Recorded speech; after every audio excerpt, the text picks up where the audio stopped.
And this is what I mean by panic and put buying. Okay, everybody, we have a ton to go over. Make sure you stay to the end because I want to explain what's going on and what you need to look for as signs that this may be turning. So we're going to get into some of the macro stuff at the end, technical macro more than anything. So make sure you stay to that and watch it because it'll give you signs of when you can start saying, hey, maybe this is going to turn. I have Tesla up again. We talked about this 3 times this week, shorting it here, breaking. Now you're seeing this little wedge. I just think it's really important to understand that in these kinds of environments, just like we did in the trading room, you have to get in on the first bar. If you're not in on the first bar, just remember this for trading this week. If you're not in on the first bar and you're playing catch up, you're going to miss the majority of the move because we don't know if we're going to break through this or we don't know if we're going to base, right? We do know someday we will base and Tesla will go higher. We just don't know if it's this week. So we have to look at this and go, okay, well, do we have a hammer? We kind of have a hammer on Tesla, but not really because, well, we'd like a green hammer. Right now I've got a gap down and I couldn't even get above the open, which was the high of the day. And all we did was really close. And just FYI reminder, you're going into end of quarter tomorrow, so you're going to have window dressing.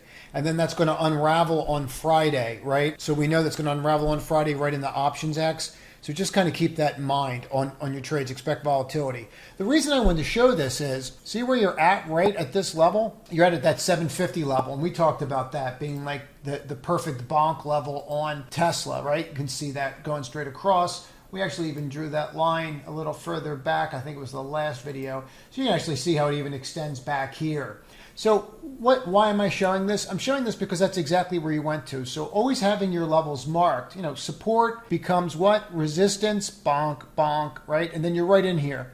And the more that you have that are hitting a point, the more you want to look at. 1, 2, 3. So maybe that's a level that we should have been paying attention to.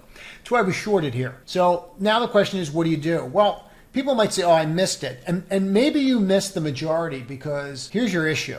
Right? From this level, let's take the close today to here. Okay. Now you have 60 points that way. And I'm trying to explain this and give you an idea. Okay. And now you have 60 points that way. Right. So the one thing you always want to look at when you're trading is your risk versus reward. So if I have the same amount of money that I can win versus losing, then the house is not in my favor. So what is that spot called? That's called no man's land. And you don't want to be trading in there. So you need this to either come back up into here to look at putting it on again, or you need this to come back down and then see if it holds or if it's going to reverse. Right here, you leave your position on and you see what you're going to do with it. The reason I'm bringing this up is we're nowhere near oversold. But last time we were down here, we were oversold. Watch that RSI video I link at the back if you're new. If you're new, also subscribe to the channel, click all notifications because we do this Monday through Thursday and what we go over is extremely timely. And there's a free newsletter that comes out 3 times a week in the description below. So you could see right here, right? Look, flip it up, tries to get over that 50, can't, gets over the 50, boom. So all we did, just so we get this, is go from here to here. That's all we've done, okay? So we're up 10% from the low just to work off from oversold to neutral. So just keep that in mind. Watch this tomorrow. I think that you could trade up and then have a little bit of a reversal there. I am still short that caveat, just FYI. But I want to just talk about what's going on under the hood because it's really important. We can't see any rally on semiconductors whatsoever. And now you have Bank of America coming out today and downgrading them, saying there's downside risk to the space. Like, no kidding. So if you go out there and look at videos online in Asia, they're actually breaking up their computers so that so they can sell the parts of their miners because they're not making any money off of Bitcoin anymore mining it. So they're selling the parts. Now, what that means is consumer demand is going to be down for companies like NVIDIA. If that continues, we hit a new low this year, today. You hit a new low this year. There's nothing redeeming about that chart. You can hope for a failed H pattern, right? But there's nothing redeeming about these. So FYI, I'm short NVIDIA and I'm short AMD. Just throwing that out there. We shorted NVIDIA in the trading room yesterday. I think it was 169 and change. I'm still short stock and options. The question is, what do you do now? Now, I tried this one today off the open when it broke, and that didn't really work. And then I did it again, and I did it a couple more times, and I still have a position on it. Basically net on the position to down a little bit right now in it. I do think we're going to roll again here. Now, I could be wrong on this, but I would watch this tomorrow, and I'd watch the top of that hammer, because if you can't flip these open bars, reminder, you have PCE data tomorrow. If you can't flip these open bars, you need to pay attention to that. Now, XLE we should talk about. Crude oil inventories came out. Okay, they were bullish for the sector. The sector sold off. Here's your dojis. Dojis are a sign of uncertainty. When you make a decision on a doji, you should pay attention to it. Not only did we break the doji, we enveloped the doji. Not exactly what you want to see. So if this last pin goes, which it looks like it might go and roll, right? That's the last thing that we really want to see, isn't it? We really don't want to see the last pin of the S&P, the one that's been holding us up, roll. Now people will be like, oh, well, that'll be good because it'll spur the economy. It's not going to work that way. That's not going to spur. Oil pricing is not what's dragging down our economy, right? That's not what's doing it. So if you look at this, it would give you concern. I would be somewhat concerned. We're not really in a ton of names. I did buy one today, and I will go through that. But just notice that Oxy right here, okay? You're at that 50-day, and you've reversed, and you failed to get through. I mean, it doesn't get any clearer on what you should do. Usually I give a lot more ideas and alerts, but I really want you to focus on what's going on under the hood. So the orange line is the 10-year bond. The red line is high yield, which I'm just using JNK as an example for high yield bonds. Now, you're seeing the spread widen. As this spread widens, this means that we're getting more and more risk aversion to equities, which is exactly what you don't want to see, and you wouldn't see if we were bottoming. If we were truly bottoming in equities, we can always bounce, but if we were truly bottoming in equities, what would happen is these would start to get tighter as they were tighter back here. But as you look through March, these are not getting tighter. See how much closer they were together back here in the beginning of the year? See how much wider the spread's getting? Now, eventually you will revert to some kind of mean, but while this is going on, you just need to be really, really careful. Now, there are some good signs that we may have put that quote bottom in, but we'd have to go back and understand what we're looking at first. So this is the NASDAQ 100, meaning the NDX 100, those 100 stocks. And that group is usually where institutions will put the majority of their money because they don't really want to be outperformed, right? So the Apples of the world, the Microsofts of the world, Amgens of the world, etc. They want exposure. So they're going to go to the high relative strength. This shows the percentage of stocks above the 200-day moving average. You can see we hit a 4 here, which we have not seen since the great financial crisis.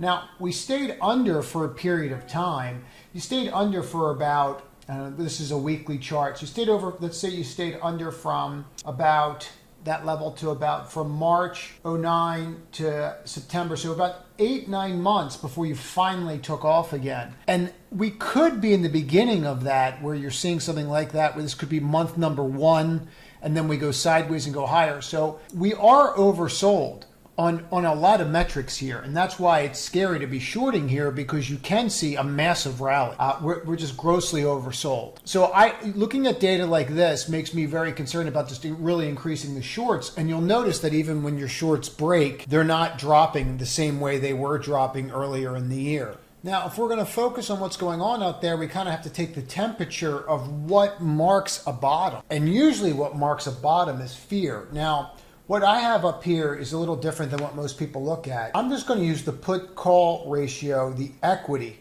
Okay, so I'm not using indexes. All I'm looking at is equity. So these are for equities. These are not for indexes. And I'm breaking this out bi-weekly, and I just kind of want to show you what's going on here. Yes, you might see some buying of puts and total put call volume that's somewhat close to where we are before, but when you drill down into it, are people buying puts in Tesla? Are people buying puts in Amazon? Are they buying Google? You see where I'm going with this, right? So this is where we're at on the weekly. Okay, 1.26, which is high, and it's definitely high for the past 2 years. But we were marked by a 2.8 back in the day. You have this right here, it took you to a 4. Okay, in 08, 09, look at the amount of put buying that went on, right? 5.4. So when you start going through that, what you're looking for is fear, because that's really what the VIX is fear. And we're just not even close to seeing that level of panic. So here we are with the VIX, and this is what I mean by panic and put buying. You're just not seeing it. Look at what we dealt with. And I understand this is a pandemic and something that we're just not going to see, right? This is obviously the financial crisis and this is the pandemic. I don't know that you're going to see that level of fear. I mean, we all remember what we saw on YouTube, people dropping over. We had no idea what we were dealing with. So when you look at it from that perspective and you see where absolute fear came in, and it came in at a level that we're not even remotely close to. Now, I'm not saying every bottom needs this, but when you see where absolute fear really is, like, hey, this could really crash and go to zero, I need to protect myself. When you see that, protect me at all costs, no matter what I lose, we're not even seeing this do anything even remotely close to where it was in the beginning of the year, and we're down substantially. So it's almost like people are just accepting what's going on. And the longer that continues, before we see a spike, if you read the newsletter, and if you don't, link in the description to get a free copy of it. It'll come out tonight, so make sure you're on the list.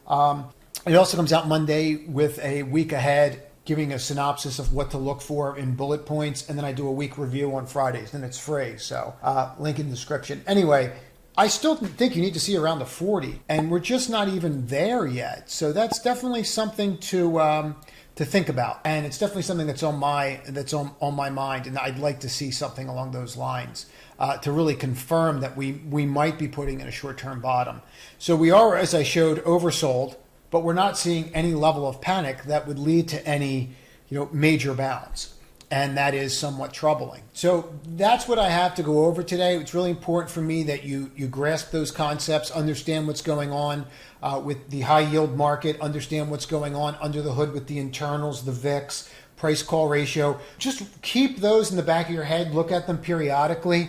As always, if you have questions, reach out or comment below and let me know what kind of content you want to see.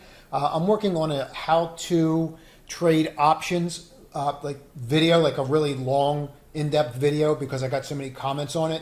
So I do listen to the comments and I do create content because of it. The trading room, for those that are interested in joining the trading room, it will be open for another 2 days. Then we're going to close it for an undisclosed period of time. I'm not really sure, but make sure everybody gets acclimated. And then we'll reopen it. Link up here in the top right corner. Reminder again, PCEs tomorrow, right? That's what Powell is watching, the PCE number. So watch that at 8:30. Watch the 9:45 number that comes out as well. Everybody have a great evening and trade to win.